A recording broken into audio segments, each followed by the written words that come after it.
ঝিনাইদহে কৃষকদের উদ্বুদ্ধকরণ প্রদর্শনী প্লটে ব্যাপক অনিয়ম ও দুর্নীতির অভিযোগ উঠেছে। খাতা কলমে বরাদ্দ দেয়া হয়েছে দেখানো হলেও বাস্তবে তা পাননি কৃষকদের অনেকেই। দেয়া হয়েছে নিম্নমানের বীজ ও চারা, এতে প্রতারিত হয়েছেন শত শত কৃষক। তবে অভিযোগ অস্বীকার করে কৃষি কর্মকর্তা বলছেন বরাদ্দের সবটুকুই কৃষকদের মধ্যে বিতরণ করা হয়েছে। ঝিনাইদহের কোটচাঁদপুর উপজেলার শিশারকুণ্ডু গ্রামের কৃষক আজিমুদ্দিনের ২০ শতক জমিতে দেয়া হয় হলুদের প্রদর্শনী প্লট। টেকসই প্রকল্পের মাধ্যমে তাকে বরাদ্দ দেয়া হয় ১৪,০০০ টাকা।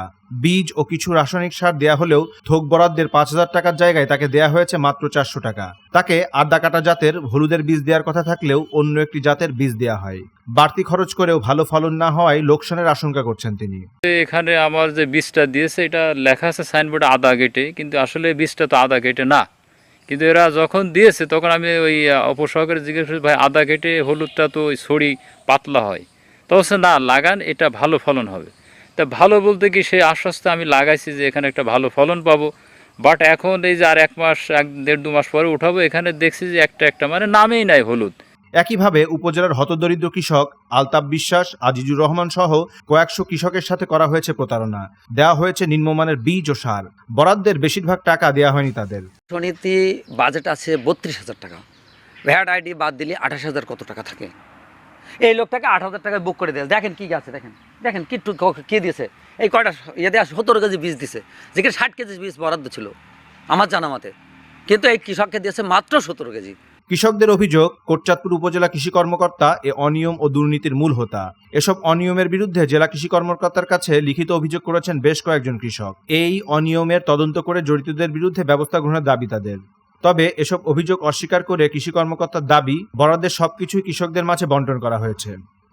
আসলে অভিযোগের বিষয়ে বলতে চাই যে আমরা সকল উপকরণই সঠিক নিয়মে দিয়েছি। কৃষকদের কিছু ভুল বোঝাবুঝি আছে, সেটা হচ্ছে ভ্যাট আইটির বিষয়টা আসলে কৃষকদের জানা নাই।